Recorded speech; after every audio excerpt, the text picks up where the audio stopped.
Hari Om. Pranam Swamiji. Om Namo Narayana. Pranams to all. We are in the 12th class of Tattvabodha. The first topic that was explained is Sadhana Chatushtaya Sampatti, or fourfold qualification. The second topic is Tattva Viveka. Atma is Satyam. Everything else other than Atma is Mithya. Since Atma is not directly available for our perception, different methodologies are used to explain this. They are Karya Karana Viveka or Karya Karana Anyata, which is the cause-effect relationship. The second one is Drik Drishya Viveka, the discrimination between the seer and the seen. The third is Adhyaropa Apavada. Adhyaropa is superimposition or attribution. Apavada is negation. In the above three, it says that Karana is Satyam, Drik is Satyam, and Adhishtanam is Satyam. Karyam or effect is Mithya. What is seen is Mithya, and whatever is superimposed is also Mithya. The next topic is, who is Atma? Atma is explained using three methods. They are Shariratraya Viveka, Panchakosha Viveka, and Avastatraya Viveka. Here it says that Atma is different from Stula, Sukshma, Karana, Sharira. It is above the five koshas, Panchakosha Atita. It is the witness of all the three states, Jagrat, Swapna, and Shushupti. Avastatraya Sakshi. Swamiji took up Stula Karana Sharira and explained this in detail. Before that, Swamiji explained in detail the Adhyaropa Apavada method because this is the basis of all other methods. So we can call it the mother of all the other five methods. Adhyaropa is giving attributes. Apavada is negating all the attributes that are superimposed. Brahman is attributeless, but we misidentify Brahman with many attributes like body, mind, and prana. Then we say, I am beautiful, I am short. This is from the body attribute or perception. I am happy or sad. This is from the mind attribute or perception. And I'm thirsty and hungry from the prana attribute, whereas the real I is without any attributes. All these attributions are superimposed on the pure Atma. This is called Adhyaropa. These attributes are removed one by one through the process of neti neti. Not this, not this. This is called Apavada.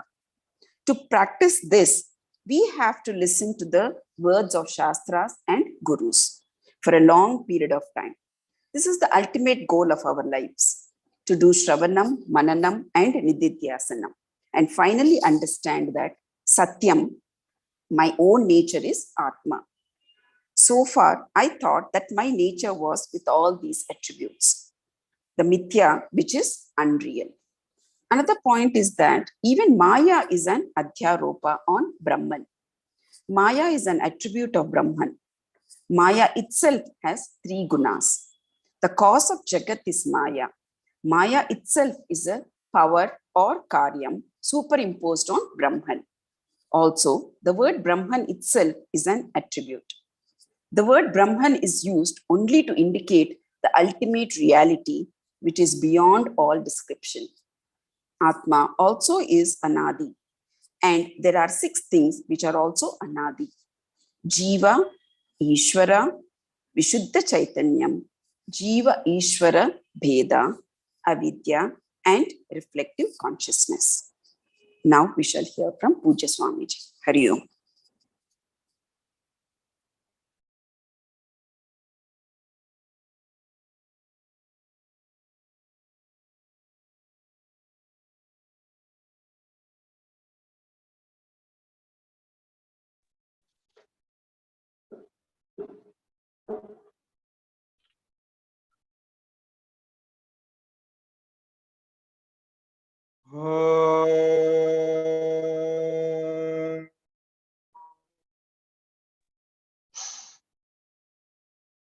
Shrutismritipurananamayam karunalayam namami bhagavatpadam Shankaram lokashankaram Shankaram Shankaracharyam Keshavam Badarayanam Sutra Bhashya Krito Vande Bhagavando Punah Punah Ishvaro Gururatmeti Murti Bheda Vibhagine Vyomavad Vyapta Dehaya Dakshinamurtaye Namaha Shri Dakshinamurtaye Namaha.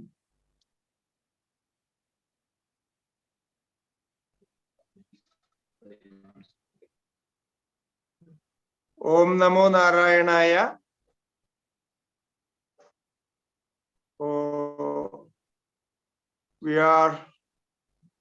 We were discussing about the nature of Atma, analyzing what is Atma with different methods. Since Atma is our own self, so we are Atma. Now then, why we have to analyze it and understand it? Because when we think about ourselves, the thinker itself is Atma. So the difficulty is, Atma is so close to us.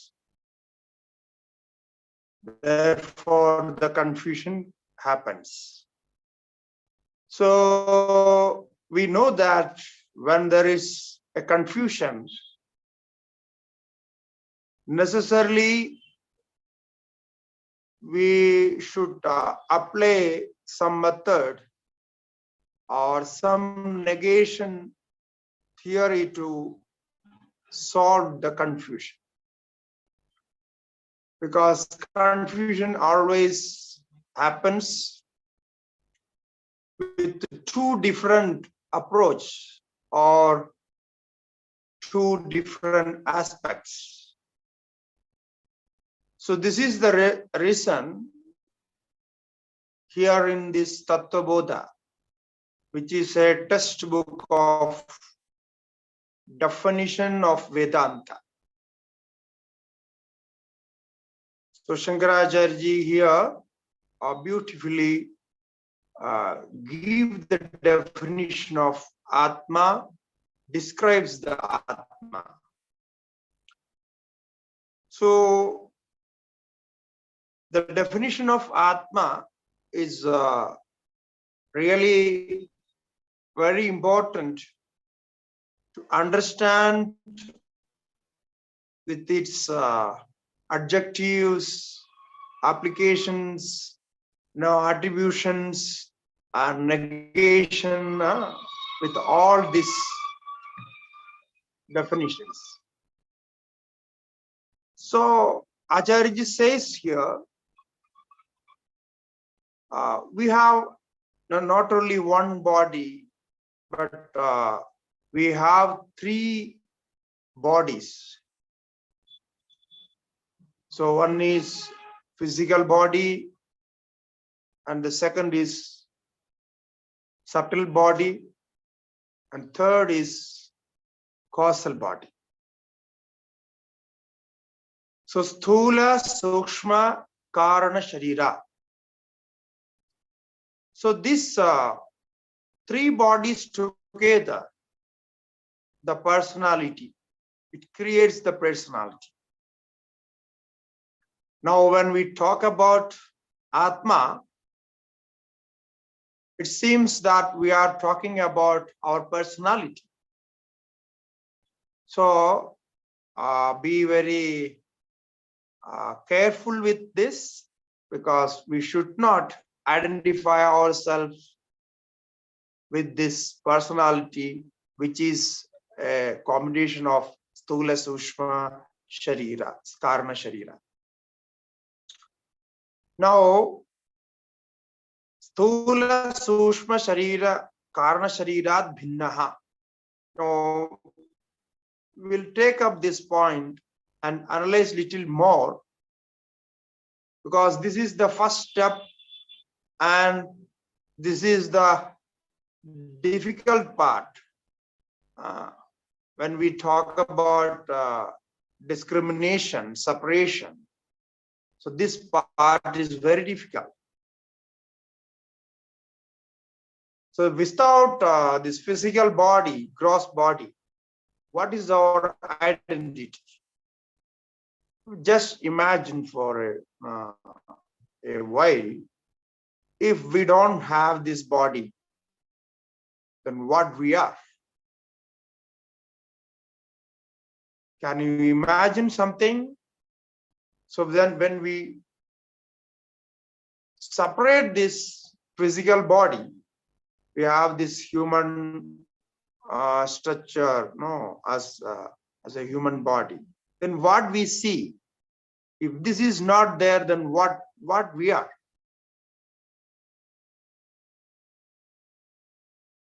Yes, so that is the point. Then comes the second level that we can say, oh, it might be the mind, because we are identified with the mind. I know, I think all this thought formation, this is in the mind. So we cannot think about separating the mind. It is almost impossible. But if you want to rightly, really identify ourselves, we have to even separate the mind. No other way. So Sthula and Sukshma, the gross body and subtle body.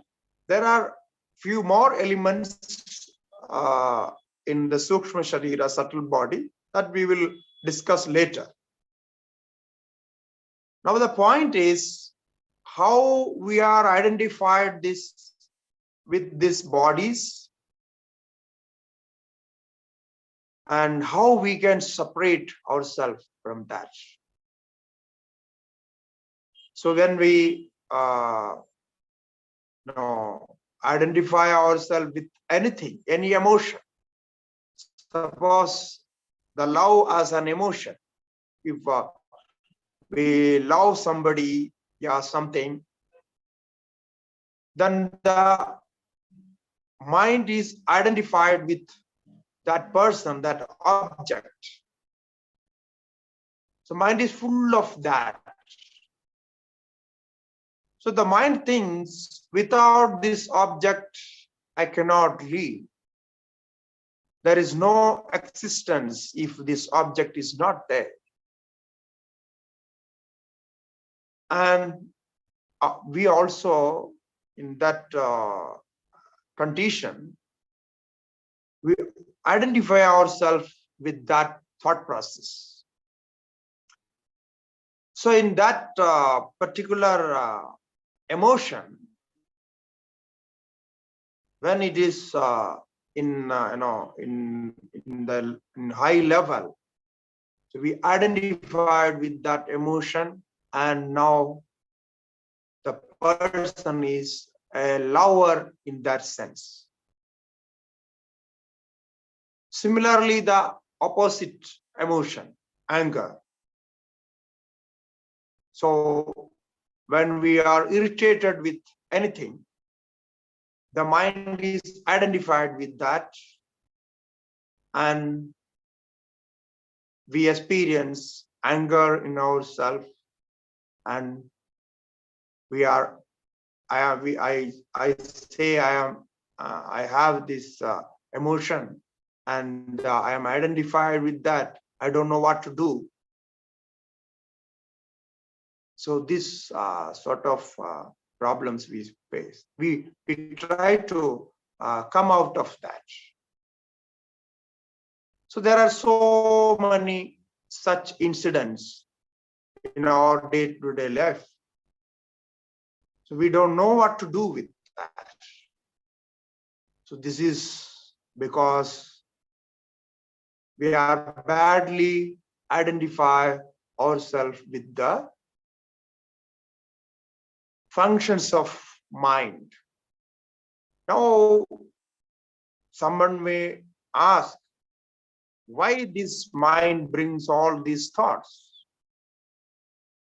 What is the reason? So there are other reasons, the karma and its effects, that we will discuss further later. But this identification, in this condition, we miss our own self. The real self is confused with this thought process and emotions and the physical activities, the shape of the body, weight of the body, color of the body. So now you see how bad it is.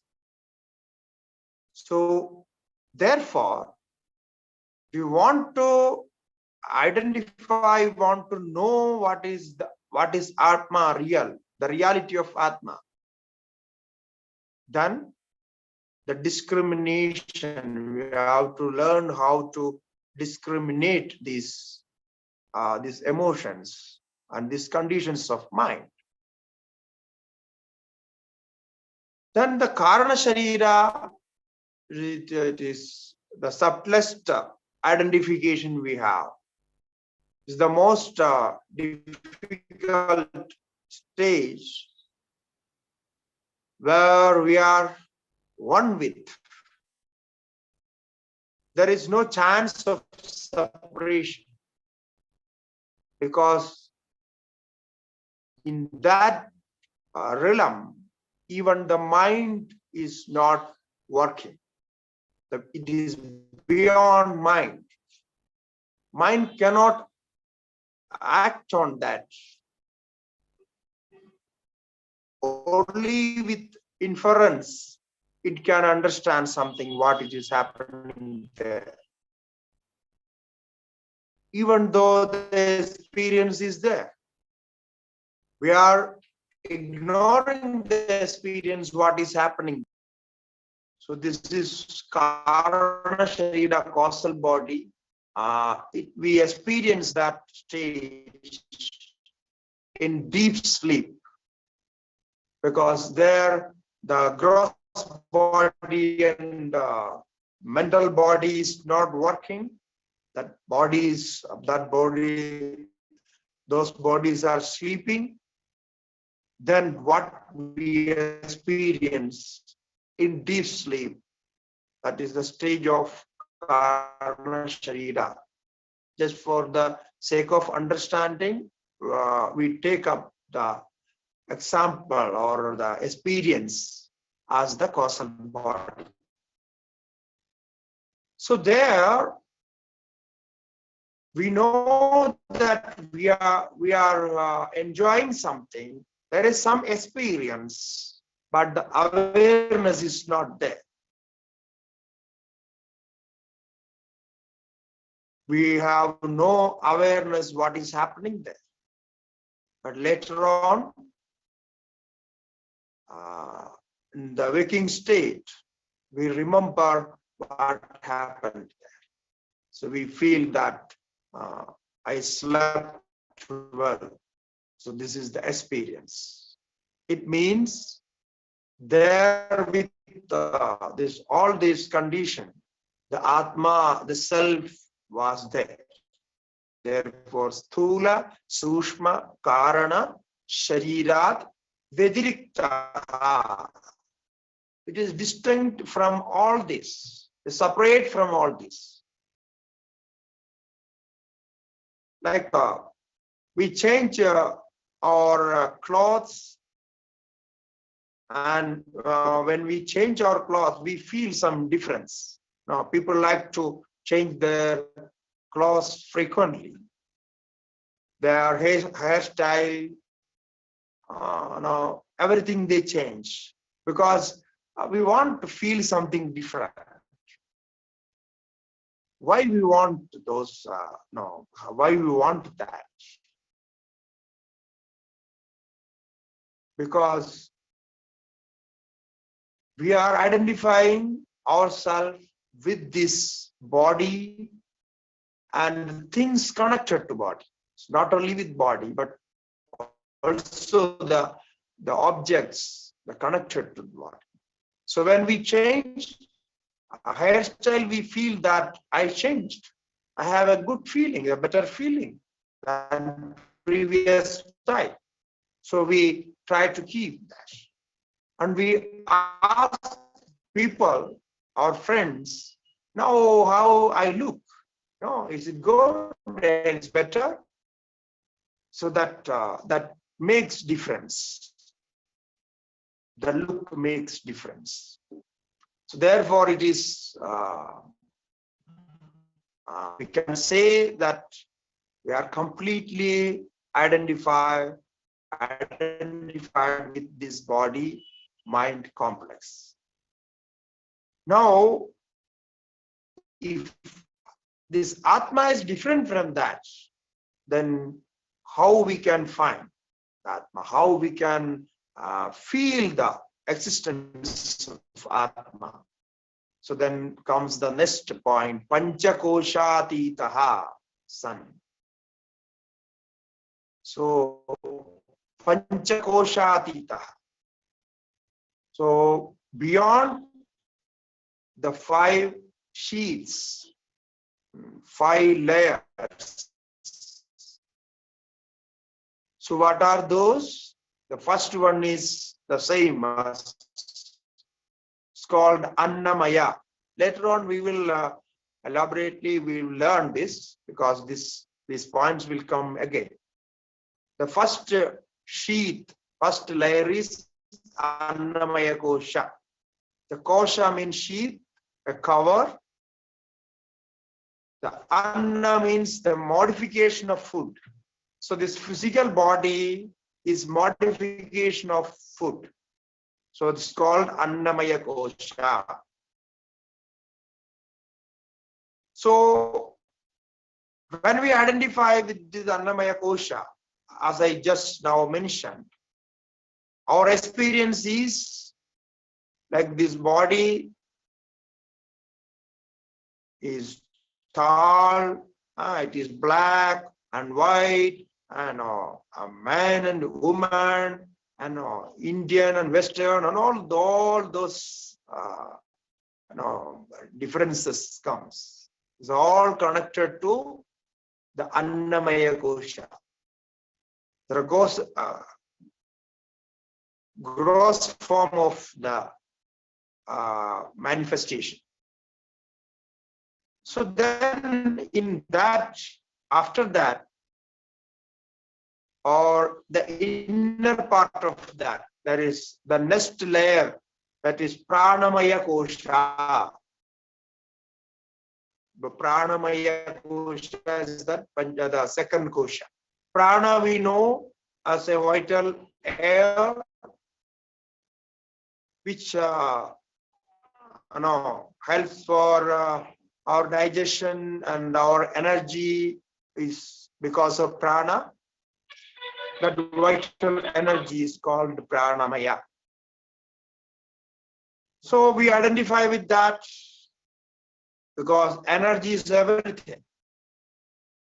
So we don't have when we work, we think about our physical energy and mental energy and this vital energy. So that is the second shield. So this is also covering Atma. The reason is we are one with this pranamaya. Actually, prana is insentient. Prana is not consciousness. It has no knowledge, no awareness. But we identify with this prana and energy. So when we feel weak, tired, what we say, I am tired. So the I am tired means there is less energy. So this feeling is because that we identify ourselves with the prana in that condition. So the Atma cannot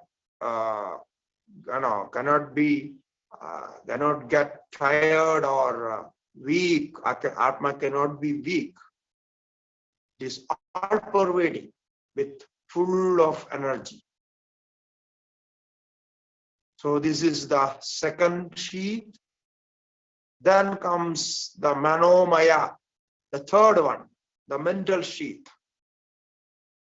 So in this level, we experience happiness, sadness, the agitation, all type of emotions. So these emotions are there in the mind.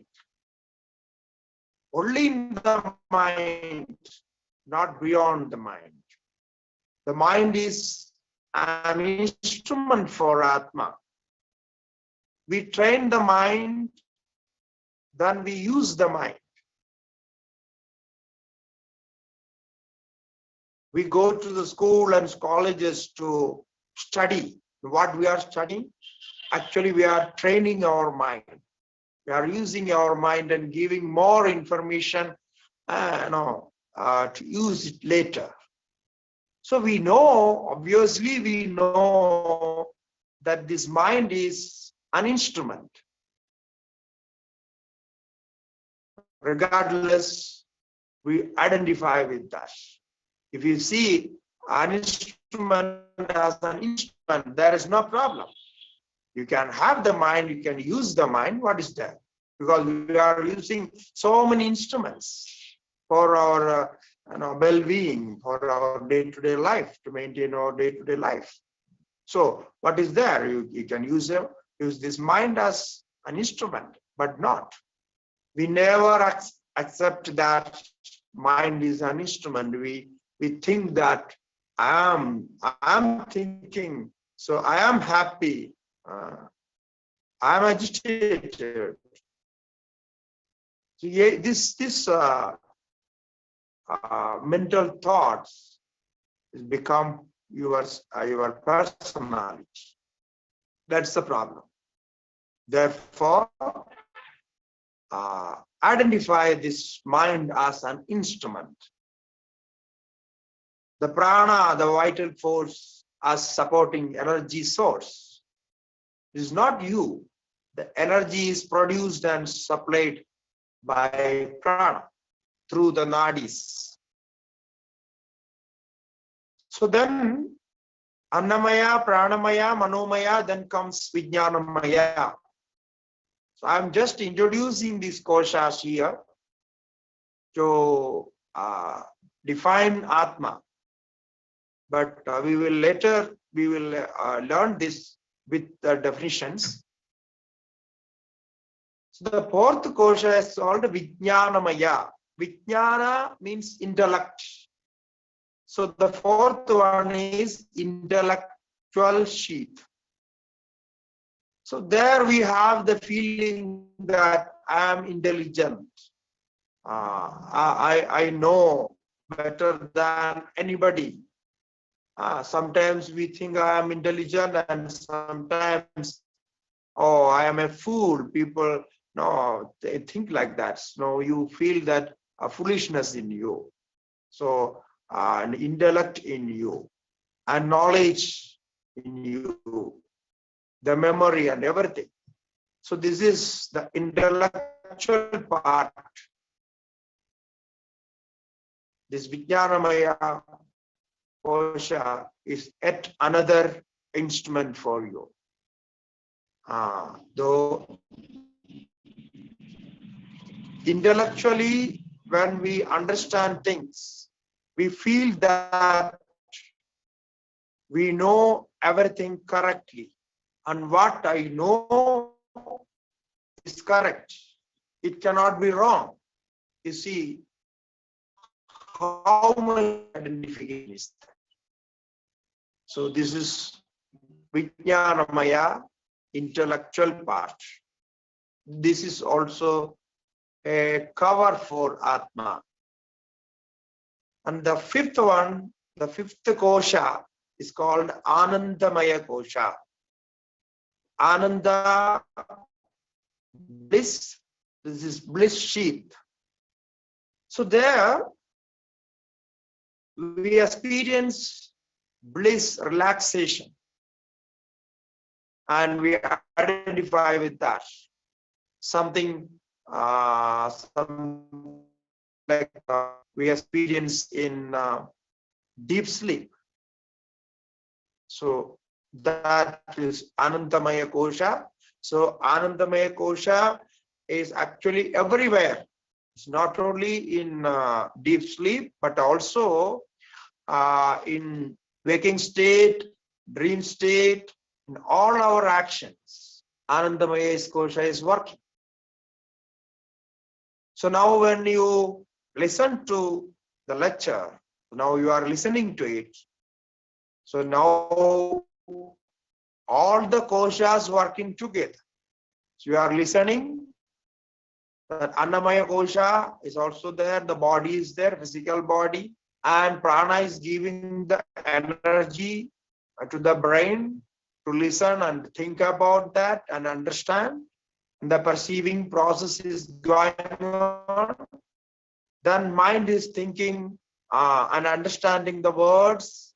The forms are created from the words, and then Vijnanamaya kosha, intellectually, the intellectual part of the action is also going on. The knowing process is going on, and then some part of the lecture you enjoy it. So the bliss sheath is also working.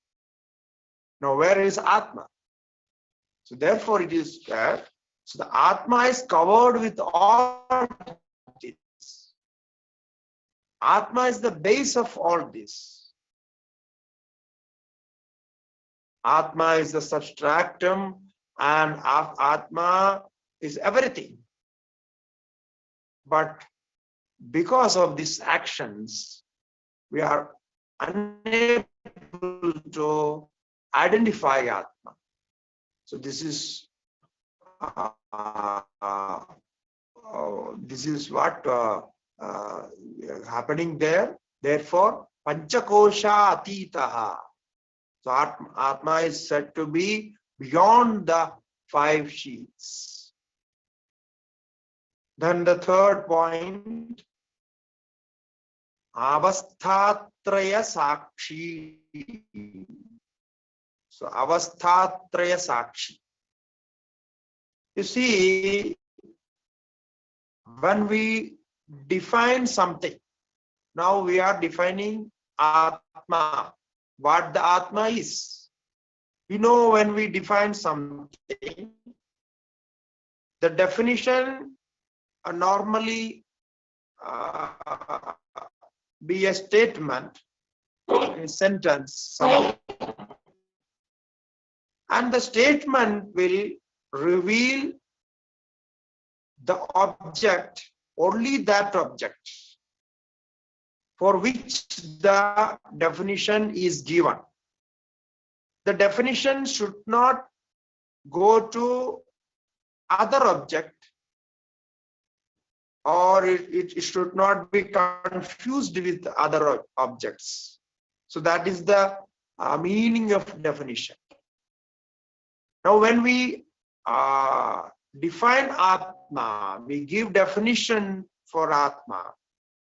So this definition should stay only with Atma, not with anything else.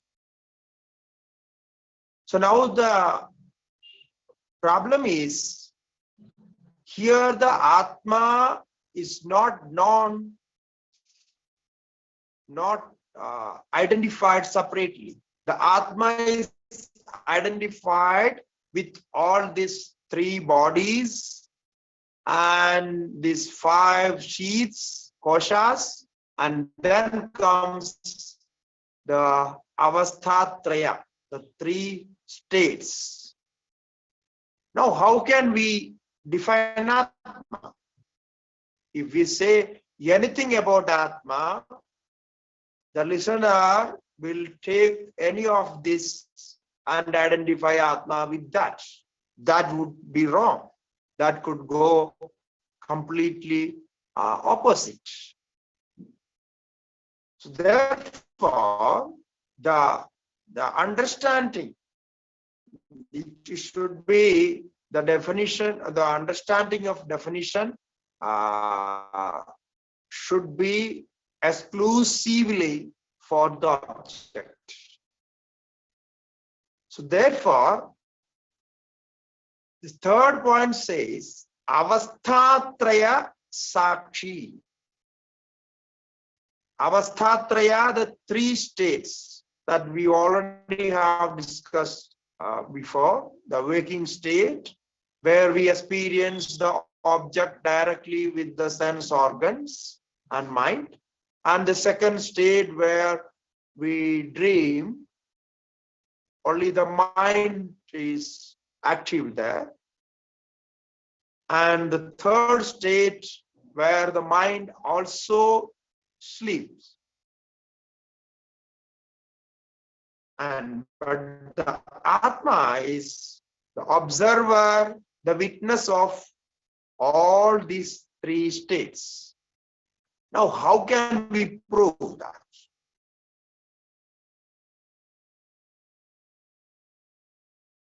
What is the evidence? How can we prove that Atma is avasthatraya sakshi? It is very simple. If something happens in front of us, like we are, you can think we are that we are standing in a under a bus stop, or where the vehicle passes. We are standing there and waiting for the service bus to come. So what happens? You see, there are so many vehicles are passing in front of you, left and right. So you are observing all those, but you are not connected to that. The reason is you are searching for, waiting for your vehicle to come. The other vehicle passing through doesn't make any difference in your mind. You don't take care of them. You don't see them. Even then, the objects are seen. So, as an observer, you are staying there and seeing the objects there, but the objects are different from it.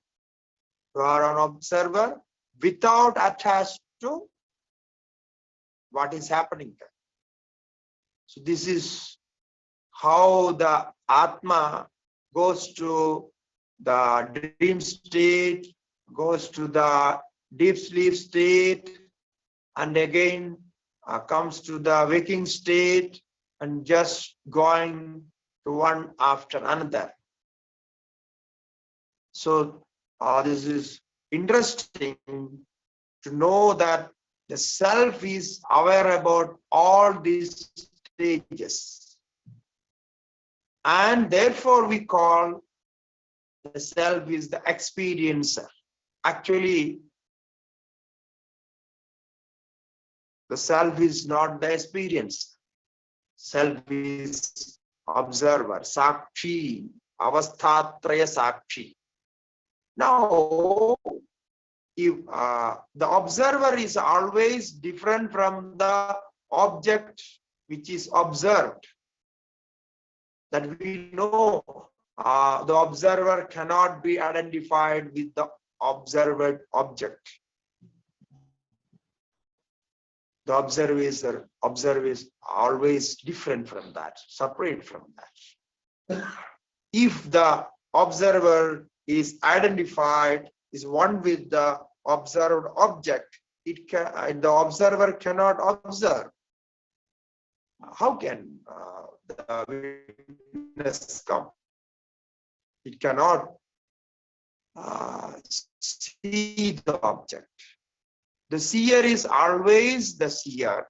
The seer cannot be the seen.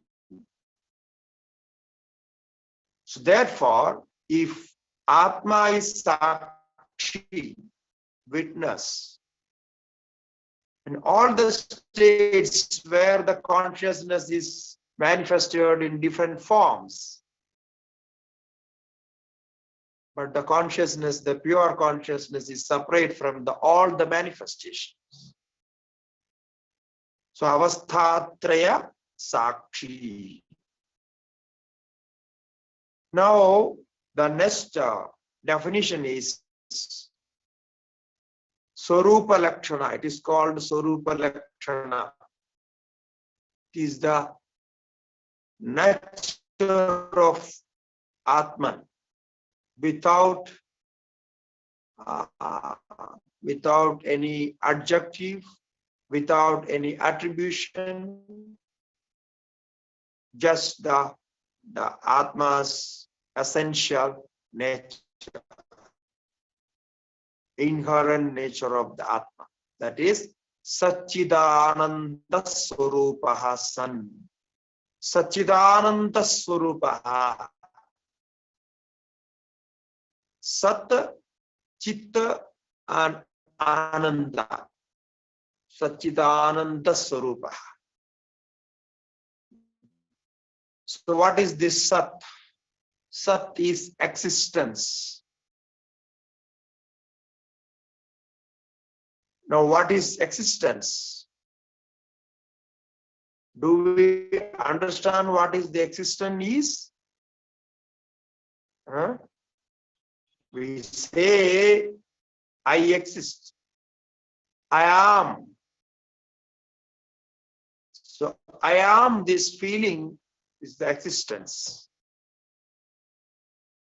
So that the object is, and I am, and he is, you are, and all these sentences we use, only we are understanding the existence of the object. So the feeling that I am is the purest form of Atma. Not I am human being, or I am such and such person, and all names and forms. This is not. But the purest form is I am, I am, I am. So my feeling of that is existence. So in that existence, the pure existence, there is no body identification, no mind identification, no intellect identification, nothing is there. It's, you can say it is the substratum of all these identifications. These are all connected to mental thoughts, but the existence is not. And we can't deny any of our mental thoughts. We lie, we think something and say something, but we cannot separate our existence. The experience of our existence cannot be separated. That is the purest form of Atma. So when there is no mind, what we experience is the existence. If we take the same experience in deep sleep, there we experience the existence of Atma. Because there is no mind, no body identification, nothing is remembered, no thought process. Still we exist there. Still we experience some bliss, relaxation, complete relaxation. So that is the purest form of Atma. Even in the waking state, we are with that. We are one with that. But the body, mind makes it's in action. Therefore, the identification comes with body, mind. Then now this if something is known, if something is there, existence means it is. So something is there, the easiness is there, something is there. Then to prove that object or the existence, we need to know. Without knowing, we cannot say something exists. So the object exists means we know the object. When the object is being known, we say the object exists. Right? So we have this experience, no? So now you see, when I say I am, it means I know myself. No, I know myself, I experience my existence. So this I-ness or the I sense, we see that I-ness, the I sense or the outside object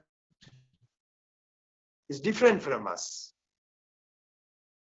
Actually, it is not, because the existence is the same.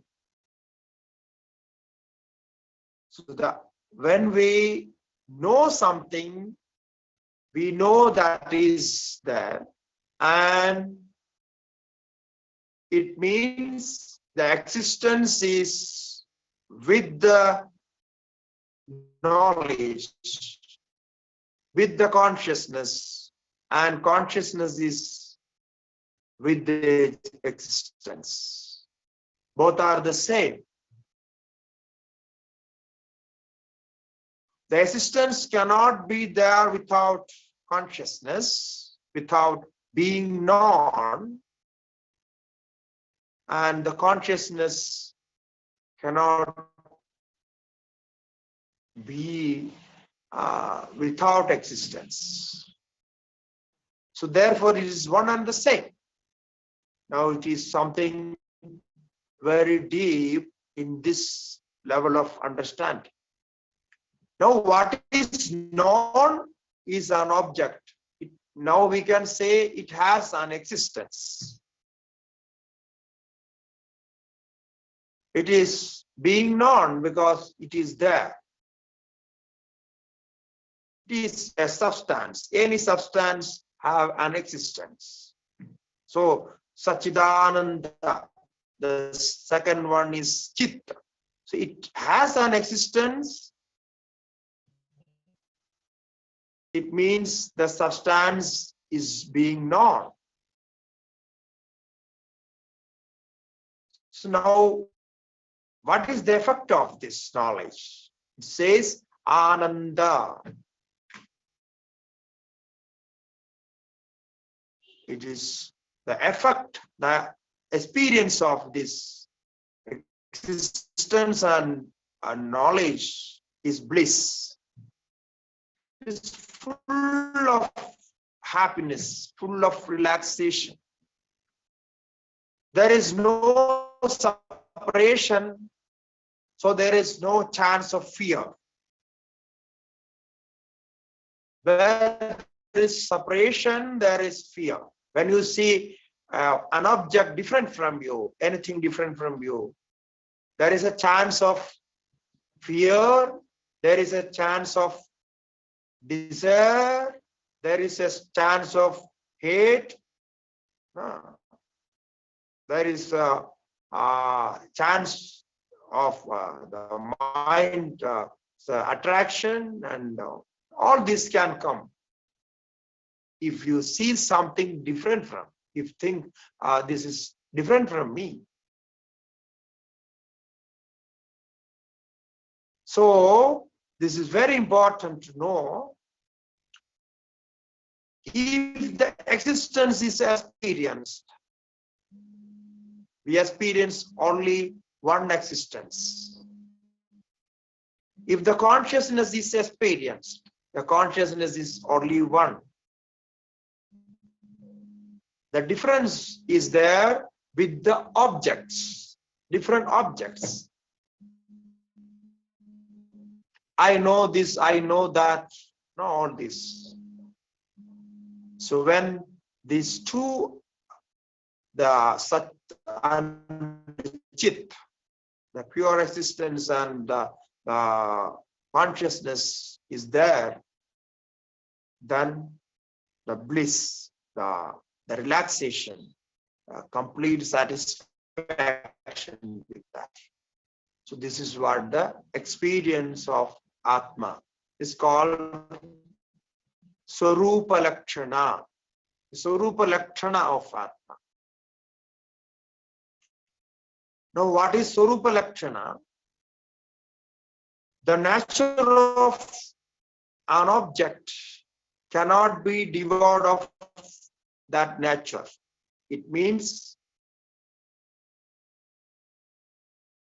for instance, the fire has heat.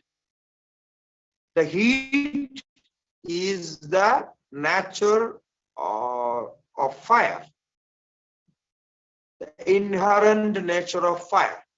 Now, fire cannot be without heat.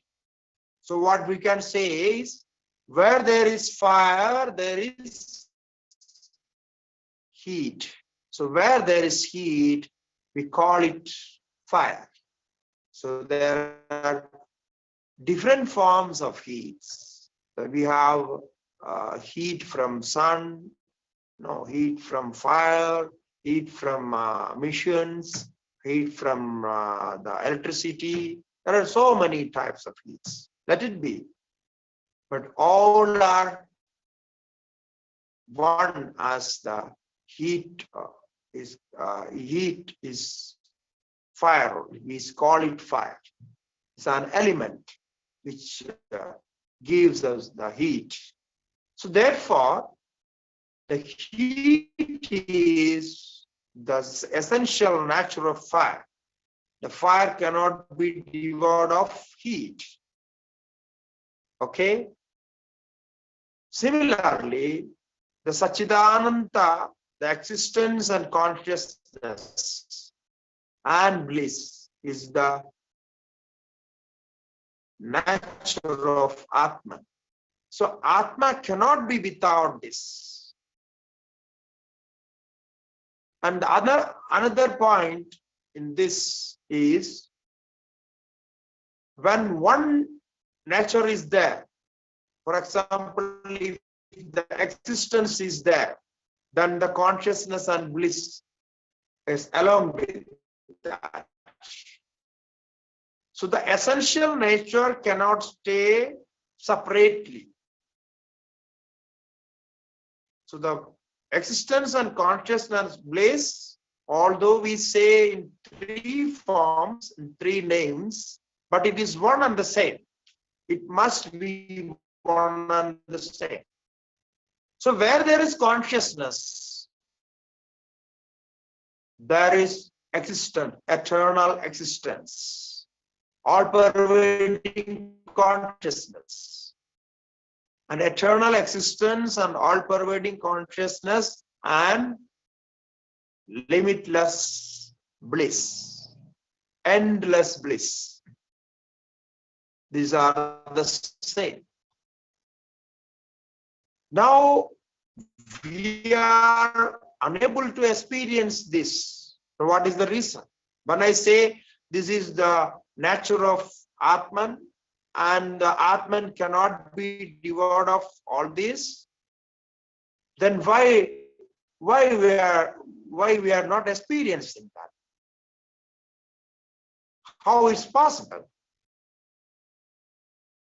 That is the reason that we are identified ourselves with this body mind complex, Stula, Sukshma, Karana, Sharira, all the Panchakoshas and Avasthatrayas. We could not separate this existence, consciousness and bliss as our nature from these manifestations, these modifications. So therefore, it is necessary to separate, mentally separate these actions, these modifications from Atma. So this can be done. Anybody can do it. You don't think that only this very highly intellectual people can do it, not me. Who are very scholarly people, they can do it. Or swamis and sannyasis they can do it. Not that we can experience this. It's not like that.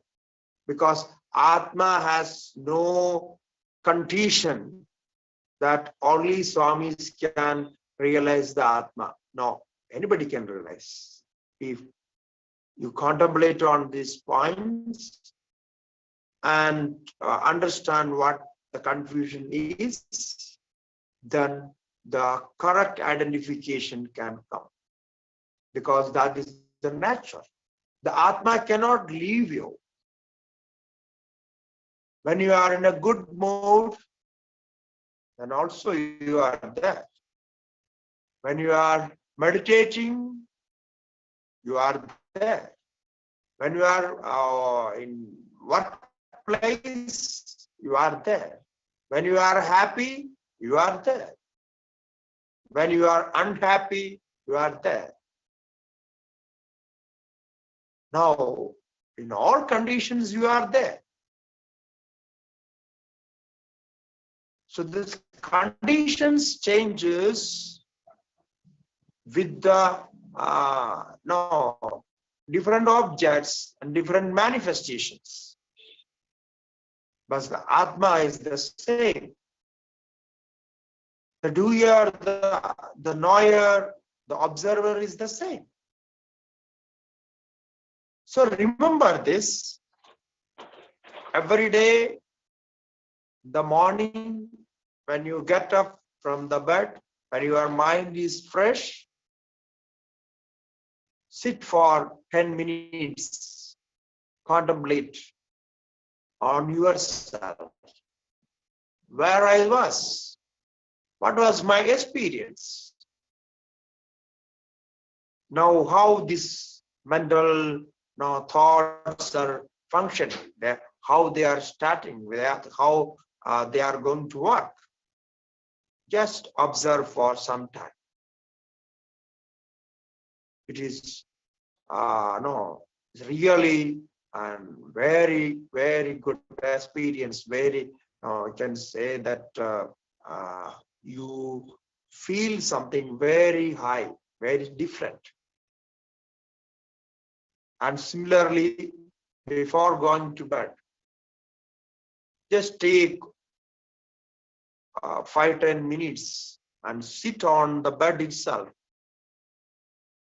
and think about the person who's going to sleep. Now you ask yourself, who are going to sleep? Who was working all day? Now who is going to sleep? What is sleeping and what is not sleeping?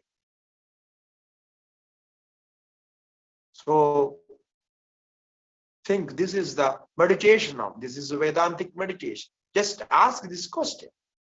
Who is the sleeper?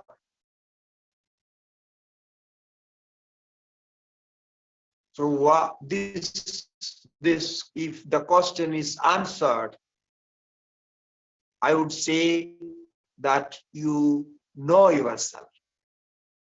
So when you get up from the bed, the same question can be asked. Who was sleeping?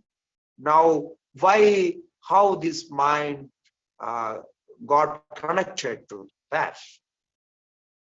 So this is the evidence and experience of Atma. So we defined Atma in different ways. So again, each of this part will be elaborately discussed. What is Sthula Sharira and what is Sukshma Sharira, what is Karna Sharira. No, each point will be taken separately and defined. So this is the meditation of Vedanta, and this is the proof of Atma. Who is doing all this? Who is knowing all this? The difference between mind and Atma. The nature of Atma is Satchidananda only. Other than that, everything is attributed on Atma. Is purely attribution. Atma is without all this. So we learned this part of Tattvabodha, and after this, the definition of Sthula Sharira and Sushma Sharira and everything will come, so that we will learn in next sessions. So I conclude my part here. Now you can ask your questions. Over to you to ask questions. Hari Om. Namo Narayana.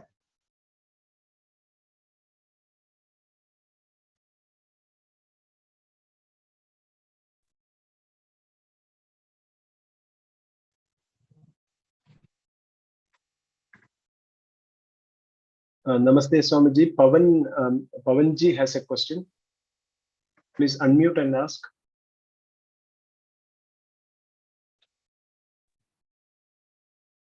Om Swamiji. Hari Om. Swamiji, you use three words: Sthula Sharira, Sukshma Sharira, Karna Sharira. But I have also read physical, subtle, and causal body. But I also read in some books, they use the word astral body. So what is that astral body? Is it something that we use in Vedanta? It's more or less the same as subtle body. Okay. So. More or less the same. Yeah. The body which travels from one body to another body after leaving the first body, which travels to the another body or another world. Suppose the Atma goes from here to the heaven or to other realm. So then that traveling body is called astral body. But that is the same as Sushma body, Sushma Sharira. It's a different form, and no, technically little difference is that. That's all. So then now for time being, you can understand the subtle body is the same as the astral body. Okay, so much. Thank you so much. We will learn this because we are going to learn what is Sukshma Sharira is. Okay, so much. Thank you so much. Very good. Yeah, Next Hari Om. question, Dr. Anita Nambiarji.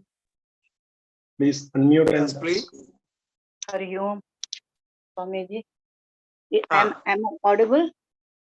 Yeah, correct. Yes. Yeah. So I am a doctor by profession. So I have got one question. The thing is, one individual has got only one Atma.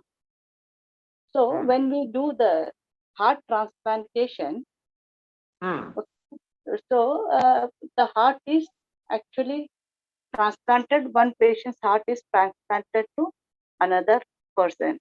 So since the Atma is one, whether the transplanted person will have his own Atma or he will have Atma from the transplanted person. Yeah, it's interesting. So you see, as I said, no, the body is also an instrument. So I think you understand what the instrument is. Like we are using the pen to write. So the pen is an instrument for writing. Yeah. Similarly, this body is as a house where Atma enters and stays to enjoy some karmas, and experience some karmas. Okay. Now, in that body, there are so many parts, organs, like I think some 74, how many organs are there? 74, 75. Yeah. So there are so many organs because you are a doctor, so I'm asking you. So now these organs are all instruments of Atma. So the heart, which is very important organ, is also an instrument for Atma. So you are only changing the instrument, because as we change the parts in our vehicles, when we want to do some repair in our vehicles, we change the parts. No, we get new parts. The same thing is in the vehicle. The engineer, they do the part, the repair work. So you are doctors, you are doing the repair work for the body. That's all. So you know how to repair the body. You take to the operation theater and do all these things. So you are changing in one part of the instrument and taking to another. So it cannot change the Atma there. Atma will be the same. Even the body is dead, Atma goes out of body and take another body. But that particular individual Atma doesn't change. It stays till the liberation, the moksha is attained. That is the theory here. To understand this, we have to discuss separately, and in the detailed discussion we need why it is why it is so. So we will learn little bit when we complete this Tattvabodha. So there is Atma traveling, and Atma is all pervading, as well as Atma traveling. There are two parts are there. So the body is just an instrument. Atma enters into this and work for some time. And when this body is damaged, it is irreparable. It cannot be repaired. And then it leaves the body and goes. That's all. So like we dump our old vehicles, it's like that, it dumps. Thank you. Okay. Thank you, Hari Om. Hari Om. Next question, Dr. Kamalaji.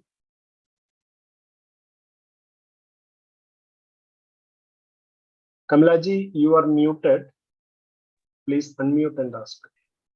Namaste, Swamiji. Hari Om. Hari Om. Can we just say that the question Atma Kaha, the first three parts, we can call it as Tadasa Lakshanam, and the last one is Surupa Lakshanam. Can we just classify? No, this is not Tadastha Lakshanam. Here in this, the distinction or discrimination of Atma is said. So Tadastha Lakshanam is something different. Here you can see that the Vedirikta, Stula Sushma Karana Sharira, Vediriktaha, Panchakosha Atitaha. So the Stula Sushma Karana Sharira is separated. And the Panchakosha is also separated. So Atma is distinguished from this. And then the Satchidananda Swarupa, it's Swarupa Lakshana. So we will define this, what is the Swarupa and the Lakshana, or these Lakshanas we will define later part. Thank you, Swamiji. Namaste. Okay. If you have any questions, please raise your hand. Yeah, Suresh ji has a question. Please unmute and ask. Pranam Swamiji. Pranam, Hari Om. I have a question regarding sleep. It has been told that sleep is a state of happiness, extreme bliss. But why we don't want to sleep during certain time? For example, when children are playing, they don't want to sleep. They're very happy. And if sleep is a more blissful state, they would like to sleep. No, but they don't want to sleep. They want to continue playing. Yeah, it happens if you are more relaxed when you are in waking state, you are with free mind. There is no need for sleep, because sleep is, after all, for complete relaxation. Okay. So you are not worried with the happening, whatever you are interested with the happening. So then we won't think about sleeping. No. Yeah, we are when we are with our friends and we are enjoying with the friends and like that, then we forget about sleeping. So that's okay. And body needs some rest, as because it's working for 24 hours. It's not possible. It needs at least 4 hours rest. So in that case, body will demand rest. If the demand is there, you have to go to bed and take rest. If there is no demand, the body is relaxed and energized, so then it's okay. So there is no need to take rest. It's when you as your body and mind, how it works, depend on how it works. It is exhausted with energy and it is tired, then it needs rest. Otherwise, no. No, my question is not that, Swamiji. If sleep is a state of bliss, then everybody would like to sleep. Why people don't want to sleep? If it is a state of bliss, then everybody would want. No, don't want to sleep. It means they have some more important works, or they are like something interested, more interested. Then they are attached to those things, not object, their duties. So they want to complete that. Some feeling of obligation or something. So then they push their mind to complete that. So in that case, they don't want. And as you said, if you are free with enjoying with some objects, then also that enjoyment is it is satisfying you. That is why you don't want to sleep. The sleep has the natural relaxation. That's all. It can be avoided, because in waking state we are we are doing so many things. We have no time to take a break on that. We don't want to take it because we are too much attached to those works. But when we talk about sleep, it is natural to everybody.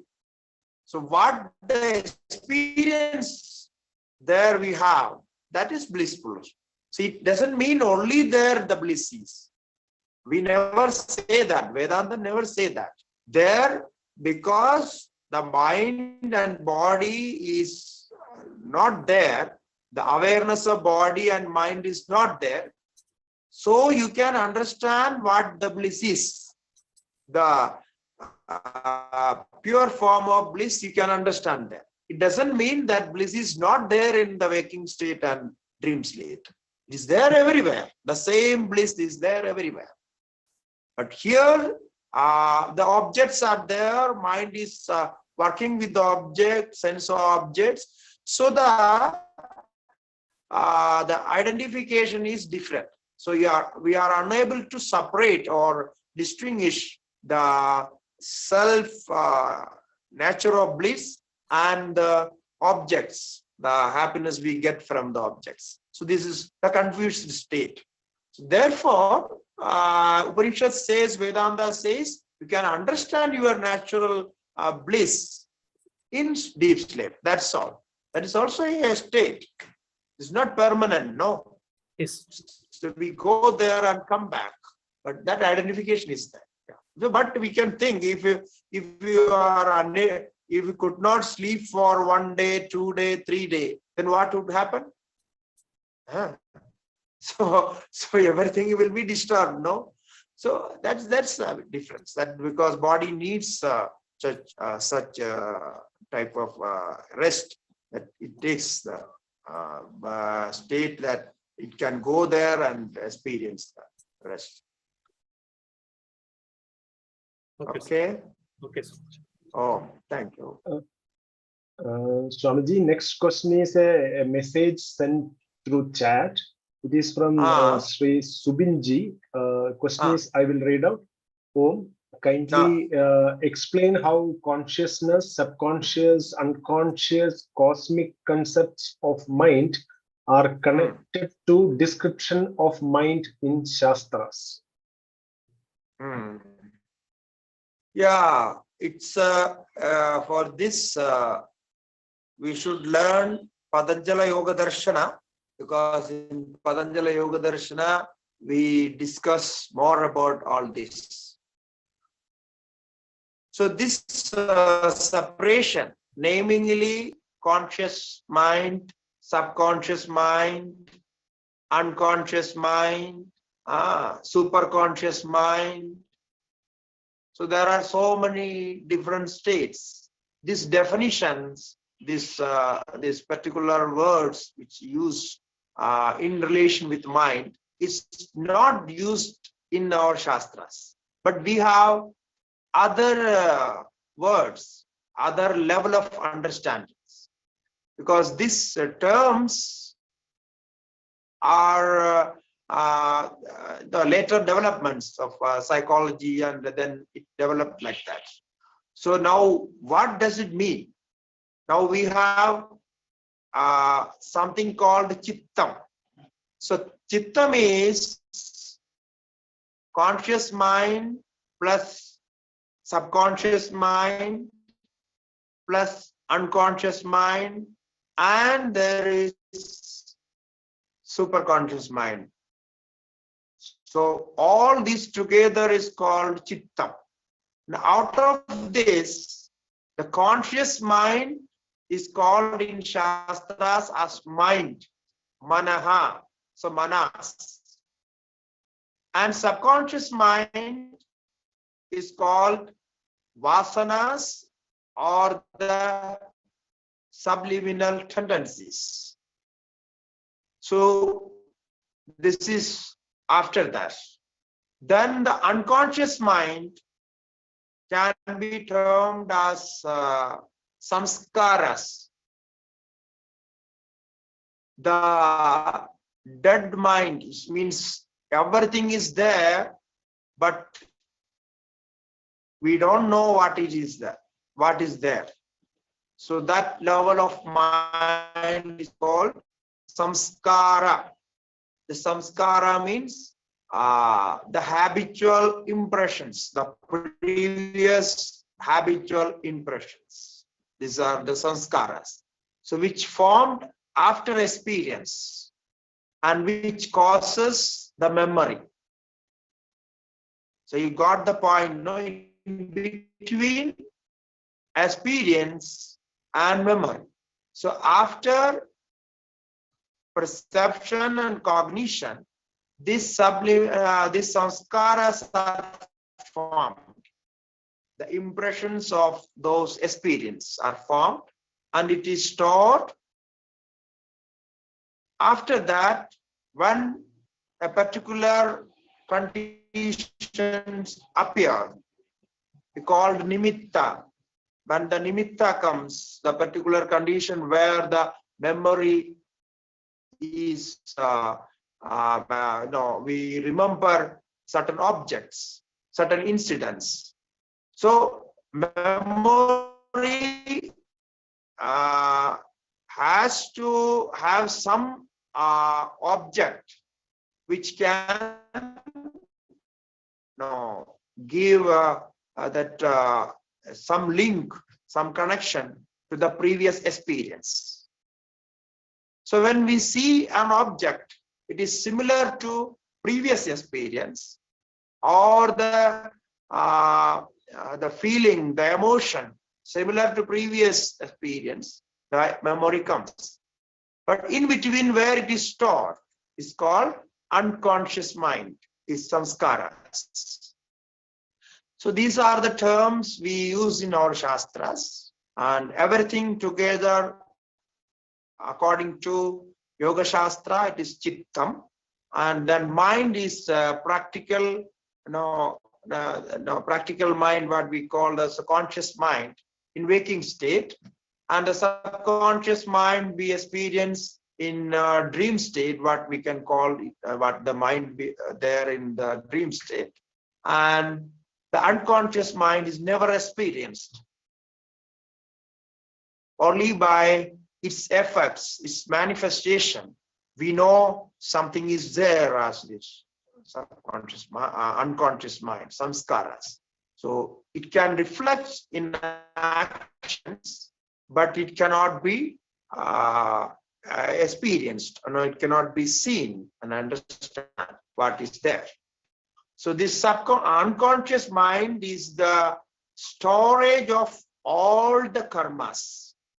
It's a huge storage of all the karmas.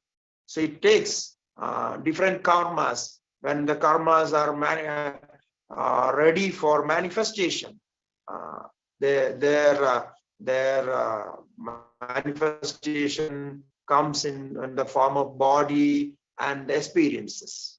So this unconscious mind called samskaras takes the individual consciousness to different bodies, different worlds, different experiences. So this is the short summary of what you asked.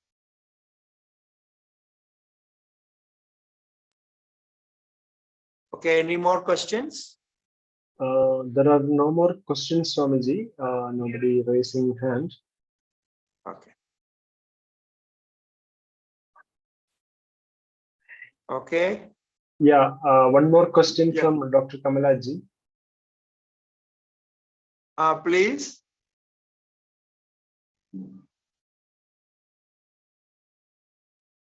Please unmute and ask Kamalaji. Swamiji, this unconscious mind, so what is the connection between it and Karana Sharira? Is there any connection, or can we explain in? Yeah, actually, Karana Sharira is not totally in unconscious mind. Karana Sharira is the base of all the states. The deep sleep, dream state, and waking states. Okay. Because without Karana, without cause, there there is no effect. So the Karana Sharira ought to be there for any kind of manifestations. Therefore, actually, like just now we discussed with the deep sleep, we say the Karana Sharira is experienced in deep sleep because the other manifestations are not there. So the other when the other manifestations are separated, devoid of all other functions, only the causal body is experienced. That's why we say in deep sleep we experience the causal body, avidya. But there the Atma is also there. The existence and consciousness and bliss is also experienced. So that along with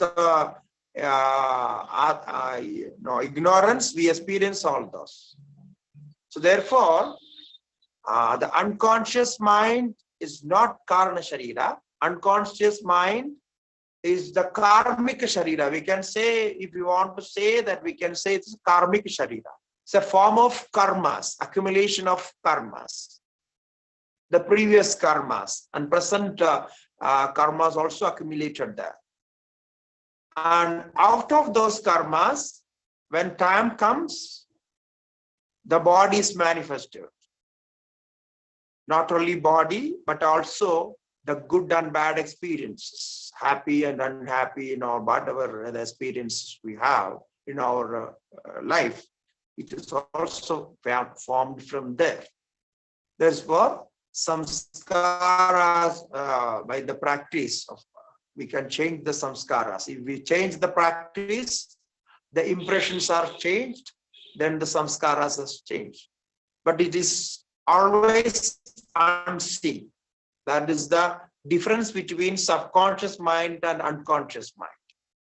In subconscious mind, we can see what is going to happen. It is like our second mind. It has the control over our conscious mind. Whatever happens, the subconscious mind has the control. So it is controlling us. It is actually the subconscious mind is protecting us, giving everything to us. So we can see the subconscious mind, can experience it, but not the unconscious mind. Okay? So I think with this, we can conclude today's session. So thank you, everybody. Hari Om. Om Purnamada Purnamidam Purnat Purnamudashyate Purnasya Purnamadaya Purnameva Vashishyate. Om Shanti Shanti Shanti. Shri Gurubhyo Namaha. Hare Om.